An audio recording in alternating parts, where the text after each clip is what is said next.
Au pied des monts Rengshan, à côté de nouveaux hôtels pour touristes, la ville de Nanyue a gardé toute une partie ancienne avec des maisons traditionnelles.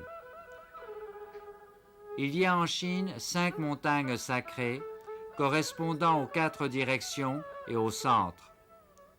Le mont Rengshan est la montagne sacrée où réside l'empereur céleste du Sud.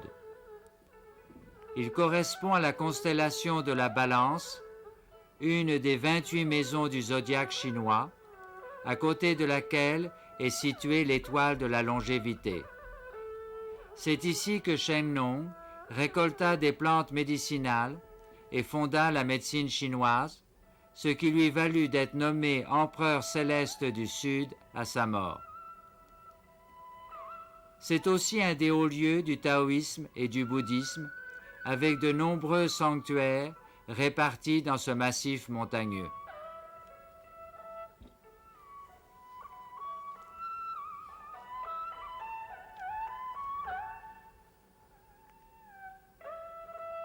Dans certaines maisons, sur l'autel familial des ancêtres, Mao Zedong voisine avec les anciens dieux.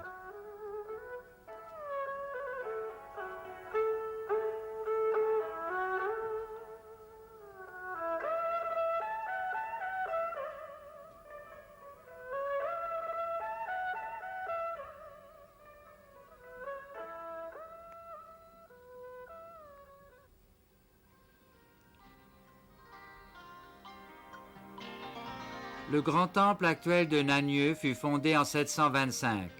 Siège de cet empereur céleste du Sud, il est construit sur le modèle d'un palais impérial.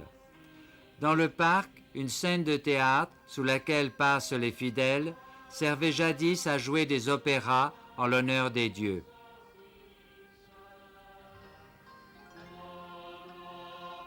Y figure la svastika bouddhique et l'emblème taoïste du yin et du yang, car ce temple, phénomène pratiquement unique, abrite ici à la fois des moines bouddhistes et des prêtres taoïstes. Les bâtiments actuels ont été reconstruits en 1882. Mais l'intérieur, comme celui de tous les sanctuaires de ce massif montagneux, a été détruit pendant la révolution culturelle et toutes les statues sont modernes.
Le Zhushengsi, ou monastère de tous les sages, est le centre régional de l'église bouddhique. Il fut fondé au 8e siècle par le bonze Chengyuan, mais ce n'était qu'un ermitage, et c'est son disciple Fa Zhao qui en fit un grand temple. Sous la dynastie Song, il fut un moment converti en temple taoïste, puis redevint un monastère bouddhique. Il fut entièrement refait en 1705, car on y attendait la visite de l'empereur Kangxi, qui ne vint pas, mais lui conféra ce nom de monastère de tous les sages.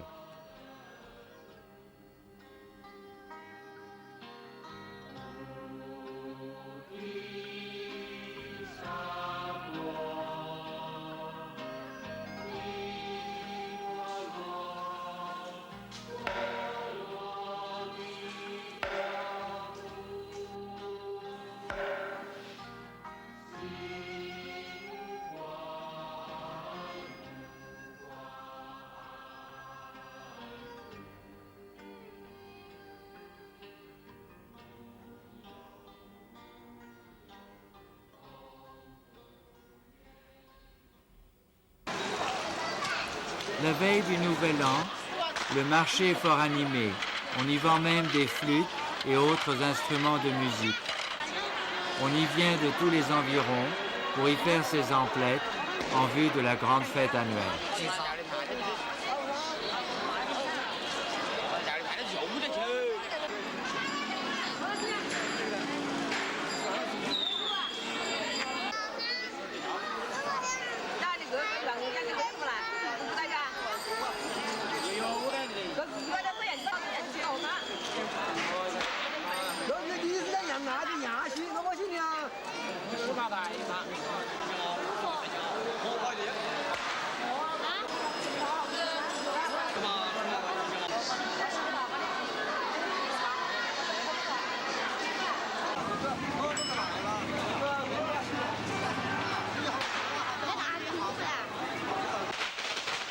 À minuit, la nuit du Nouvel An, le grand temple ouvre ses portes pour que les fidèles viennent saluer l'empereur du Sud et lui demander sa protection pour l'année qui s'ouvre.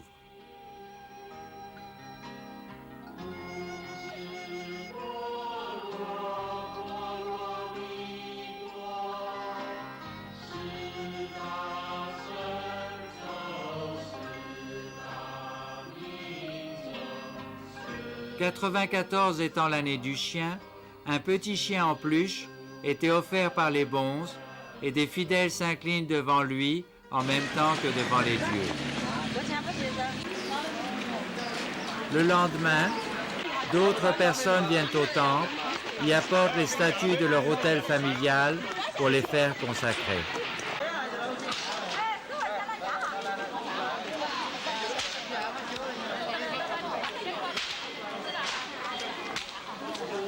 Les prières s'accompagnent toujours d'offrandes en papier brûlées pour les dieux.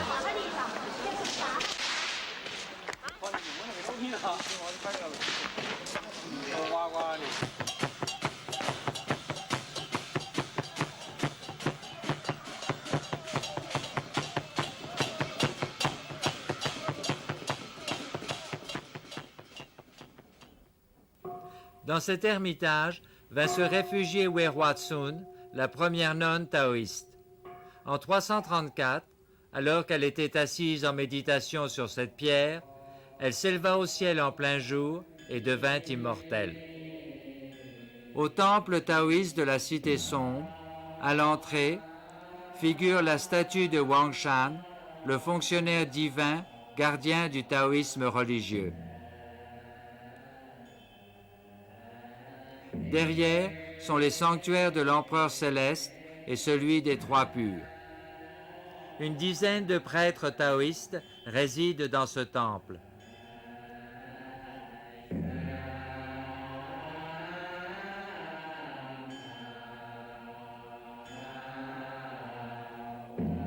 Le monastère de Fuyense est un des hauts lieux du bouddhisme Chan. Il aurait été fondé par Huese, le deuxième patriarche de la secte Tiantai, en 567. Huese aurait obtenu ce lieu pour bâtir un monastère du dieu du mont Hengshan en jouant aux échecs avec lui au sommet de la montagne. En 713, Huizhang en fit un centre du bouddhisme Chan où se formèrent les 5 écoles de cette voie bouddhique, en particulier celle de Lingti et celle de Caodong. Le temple actuel date de 1738 et fut restauré en 1986.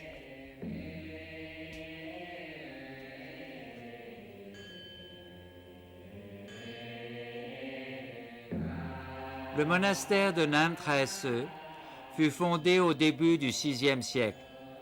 Il est surtout célèbre parce qu'il résida le grand bonze de l'école Chan du 8e siècle, Chetro Sitien. Les bâtiments actuels datent de 1905.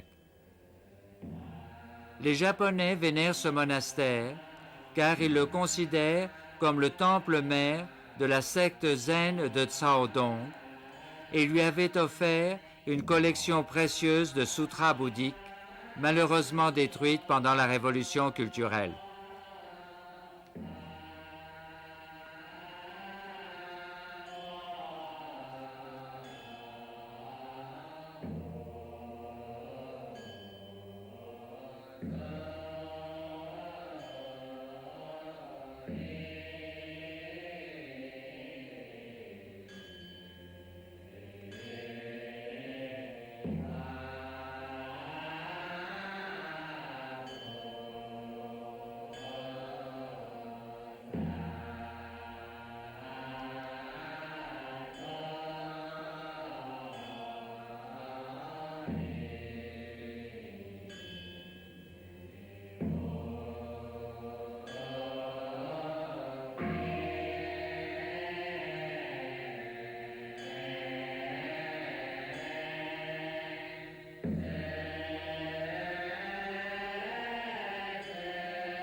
La porte sud du ciel, située à 1000 mètres d'altitude, marque l'entrée vers le sommet du plus haut des 72 monts de ce massif.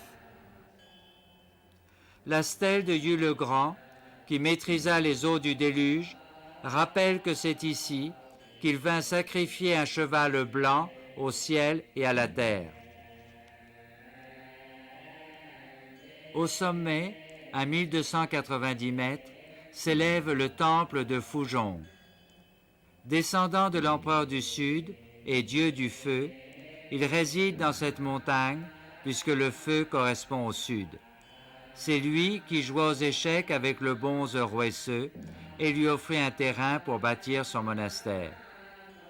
C'est lui aussi qui aurait aidé Cheng Trang à renverser la dynastie Xia et à fonder celle des Shang vers 1500 avant Jésus-Christ. Le temple actuel date de 1751 et il fut réparé en 1983.